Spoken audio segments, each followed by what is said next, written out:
ओम शांबे शिवाय नमः। गौरी शंकर महादेव की जय हो।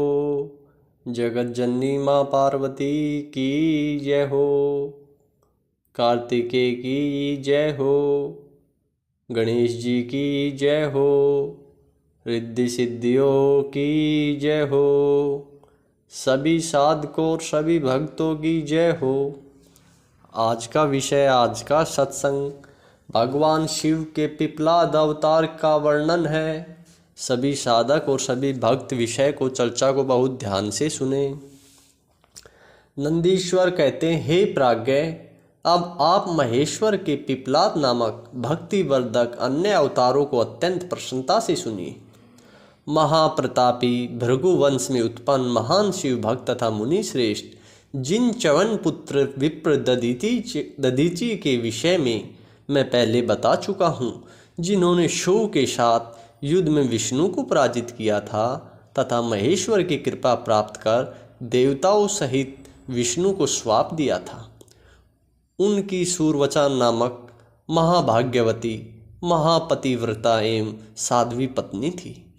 जिन्होंने देवताओं को श्राप दिया था, उन मुनि से उन्हीं सूरवचा के गर्भ से अनेक लीलाएं करने में प्रवीण तेजस्वी महादेव पिपलाद उत्पन्न हुए थे। सूत जी कहते हैं, नंदीश्वर के इस अद्भुत वचन को सुनकर हाथ जोड़कर सिर झुकाकर मुनि श्रेष्ठ सनत कुमार जी कहने लगे, हे महाप्रज्ञ, हे नंदीश्वर, हे तात, आप साक्षात शिव स्वरूप है।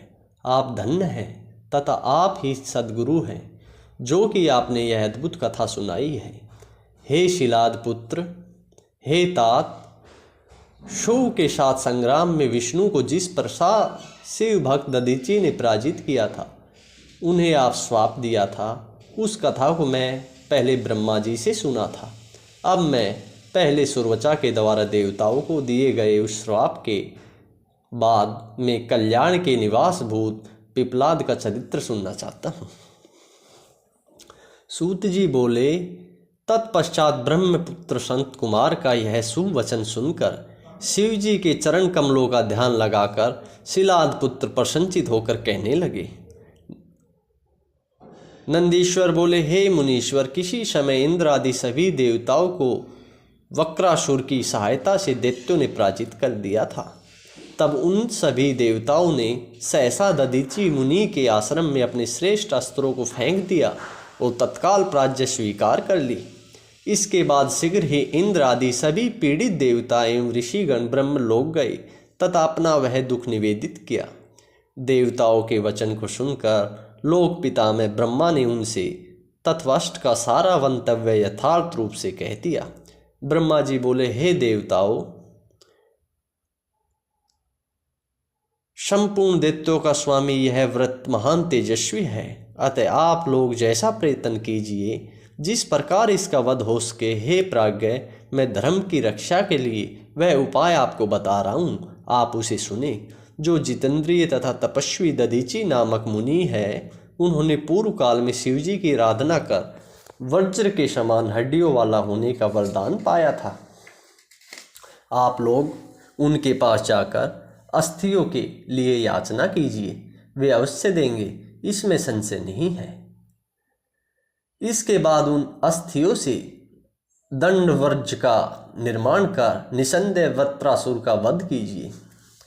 नंदीश्वर बोले, हे मुने, ब्राह्मण का यह वचन सुनकर देवगुरु बृहस्पति तथा देवताओं को साथ लेकर इंद्र शीघ्र ही दधीचि ऋषि के उत्तम आश्रम में पहुंच गए।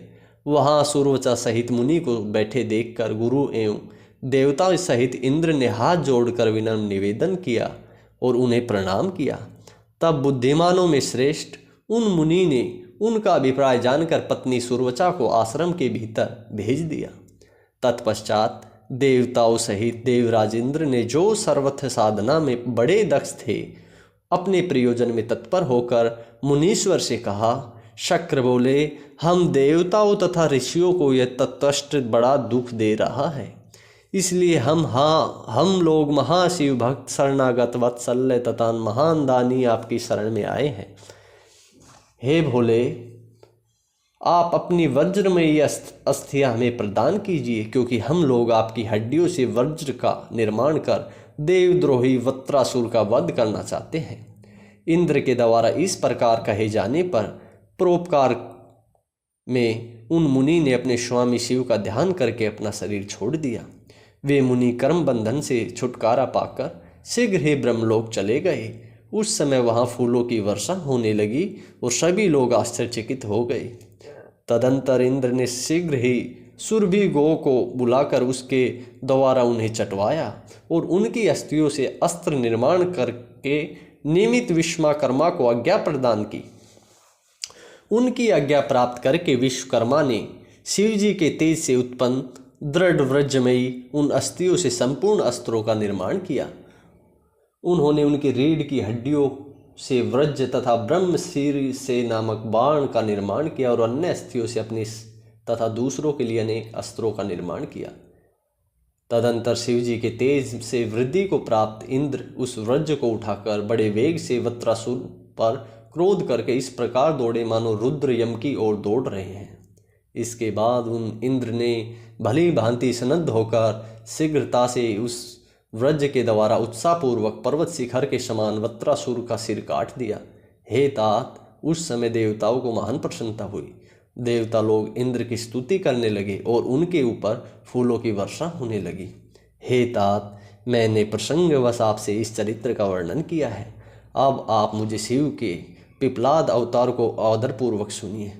महात्मा मुनि दधीचि की पतिव्रता पत्नी सुरवचा पति की आज्ञा से अपने आश्रम के भीतर चली गई। हे मुनि श्रेष्ठ, पति की आज्ञा से घर में जाकर संपूर्ण गृह कार्य करके जब वे तपस्विनी पुनः लौटी तो अपने पति को वहां न देखकर उन देवताओं को तथा उनके अत्यंत अशोभनीय कर्म को देखती हुई वे सुरवचा विस्मित हो गई। देवताओं के उस संपूर्ण कृत्य को जानकर उस साध्वी ने उस समय महान कोप किया। इसके बाद ऋषिवर की पत्नी सुरवचा ने अत्यधिक रुष्ट होकर उन्हें श्राप दे दिया। सुरवचा बोली, हे देवगणों, तुम लोग अत्यंत दुष्ट हो, अपना कार्य साधन में दक्ष, अज्ञानी और लोभी हो, इसलिए इंद्र सहित सभी देवता आज से पशु हो जाएंगे। ऐसा उन्होंने कहा। इस प्रकार उन तपस्विनी मुनि पत्नी सुरवचा ने इंद्र सहित उन सभी देवताओं को श्राप दे दिया। इसके बाद उन मन स्वामिनी पतिव्रता ने अपने पति के लोक में जाने की इच्छा की और अत्यंत पवित्र काष्ठों की चिताएं बनाई। उसी समय उन्हें आश्वस्त करती हुई वह शिव प्रीति तथा सुखदायिनी आकाशवाणी ने मुनि पत्नी सुरवचा से कहा। आकाशवाणी बोली, हे प्राज्ञ, तुम दुस्साहस मत करो। मेरे उत्तम वचनों को सुनकर तुम्हारे उदर में गर्भ रूप से मुनि तेज विद्यमान है, तुम उसे प्रयत्न पूर्वक उत्पन्न करो। हे देवी, उसके बाद तुम अपना अभिष्ट कार्य कर सकती हो, क्योंकि सगभार्ग को सती नहीं होना चाहिए, ऐसी वेदों की आज्ञा है। नंदीश्वर बोले, हे मुनीश्वर, ऐसा कहकर आकाशवाणी शांत हो गई। तब उसे सुनकर वे मुनि की पत्नी क्षण भर के लिए विस्मित हो गई। तदंतर पति लोग जाने की इच्छा करती हुई वह महासाध्वी सुरवचा ने बैठकर पत्थर से अपने पेट को पाड़ दिया। उनके उदर से परम दिव्य शरीर वाला कांतिवान वह मुनि पुत्र 10 दिशाओं को प्रकाशित करता हुआ निकला।